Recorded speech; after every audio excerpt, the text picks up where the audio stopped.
Por eso estamos ahora con Gustavo Vera, quien es director de la Alameda, seguramente ustedes lo conocen, y candidato a legislador porteño por el espacio UNEN. Gustavo, ¿cómo te va? Bien, gracias por venir. Tenés vos los puños llenos de información, han presentado desde la Alameda varios informes sobre puntos de droga. Recién estábamos viendo las acusaciones cruzadas sobre la responsabilidad que le adjudicaba Lilita Carrió a Aníbal Fernández en la cuestión del narcotráfico en la Argentina, que derivó en un chiste, pero que es una realidad desgraciada. Lo mismo opina Marta Peloni, lo mismo opino yo, y te lo fundamento muy brevemente. A ver, Aníbal Fernández durante más de una década tuvo el control de 3 organismos claves que lamentablemente, lejos de funcionar para proteger a los ciudadanos, funcionaron para auspiciar de alguna manera crimen organizado. ¿Cuáles son esos organismos? Esos organismos son las direcciones, obviamente todas las fuerzas de seguridad, concretamente.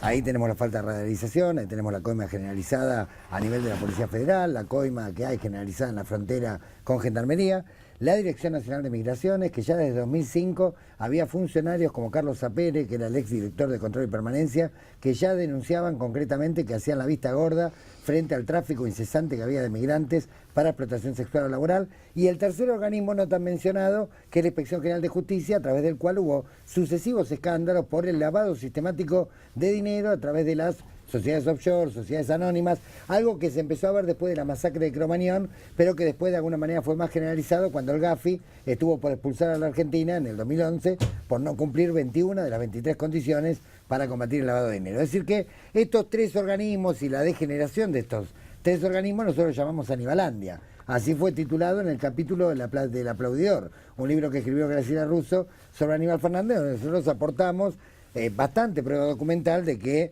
evidentemente la verticalización que hubo de la coima policial la tenemos recontraprobada. De hecho, por denuncia de la Alameda cayeron más de 60 comisarios, se cambió toda la primera división de trata, que vos recordás la causa Nancy Miño, que fue tapa de página en el 2008. Nancy Miño comenzó a trabajar con la primera división de trata que se creó con la primera ley en el 2008. Esa división de trata, lejos de combatir la trata, lo que hacía era fraguar pruebas ante la justicia, tarifar prostíbulos, regentear prostíbulos. Bueno, en fin, estaba fuertemente implicada concretamente con la trata, e incluso tenía una disputa interna con la División de Delitos contra la Salud, que era la que antiguamente tenía el monopolio de la coima dentro de los prostíbulos. Ahora, en todo este esquema, ¿no?, de corrupción frente a temas tan delicados que vos estás contando y toda esta Anibalandia que estabas diciendo, ¿se sostiene ahora con otros actores? Se sostiene porque lamentablemente el fenómeno narco ha penetrado de una manera feroz, está financiando campañas, está financiando sectores de la justicia, está financiando sectores de la política. A ver, hay una cuestión que es objetiva. Naciones Unidas, nosotros no necesitamos la estadística, pero necesitamos a Naciones Unidas para citar un organismo serio. Cuando hizo el informe mundial sobre el narcotráfico en diciembre del año pasado, determinó que la Argentina en este momento es el primer consumidor de Latinoamérica de cocaína, 2,6% contra 1% del resto de los países hermanos, incluido México y Colombia, y que somos el tercer exportador mundial de cocaína. Nosotros ayer hemos denunciado solamente en 7, 8 barrios de la capital, que no son los que habitualmente se descubre droga, son los que habitualmente no se descubre, ¿sí?, 100 puntos de venta de droga, de cocaína y de paco. ¿Cuáles son los que habitualmente no se encuentra droga? ¿Qué lugares son donde...? Belgrano, Almagro, Valvanera, Caballito. Hemos encontrado una gran cantidad en barrios de clase media. ¿Y esos lugares dónde funcionan? ¿En kioscos? Funcionan adentro del prostíbulo, funcionan adentro de falsas whiskerías y cabaret, que en realidad esconden diversos delitos. Funcionan adentro de aguantaderos. ¿Qué son los aguantaderos?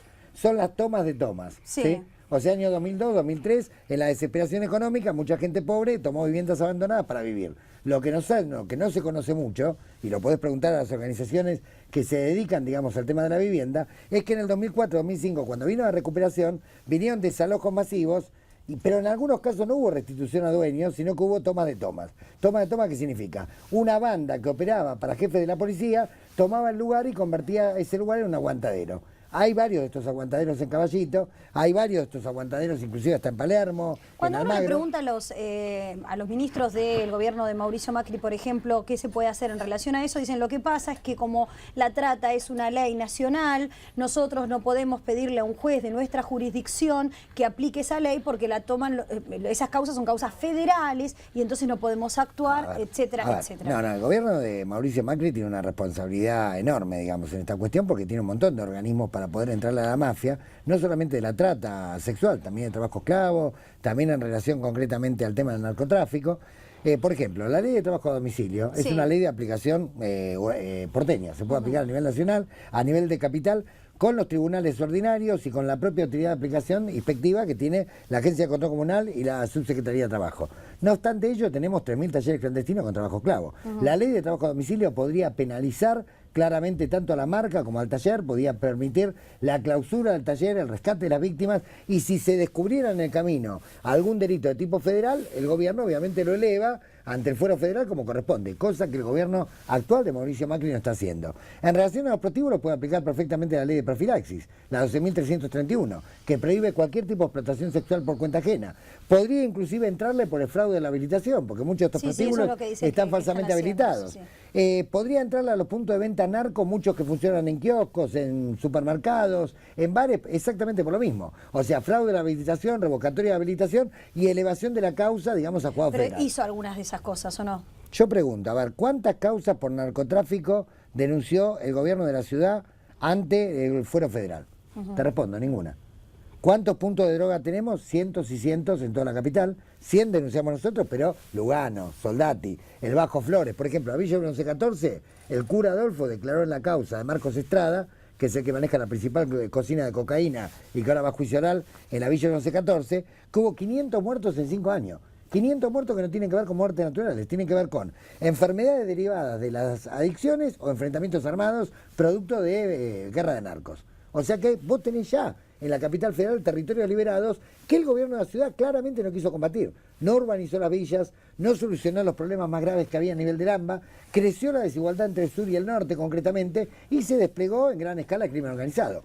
Que hay una vinculación entre la política y la trata lo hemos demostrado junto con Elena Martín en la causa Martins, donde nosotros somos creyentes, y en la que, digamos, hemos encontrado al jefe de gobierno en noviembre del 2011, adentro del prostíbulo del cartel de los Z, nada más y nada menos, junto a Gabriel Conde, que Gabriel Conde es un personaje que era de la noche bastante famoso en la década del 90, estuvo preso por una causa que le investigó Campagnoli por explotar menores en Champú, tenía libertad condicional y se fugó. Aparece con el prófugo Mauricio Macri y su esposa, Juliana Aguada, adentro de un prostíbulo que es de Martín y junto con el cartel de los Z.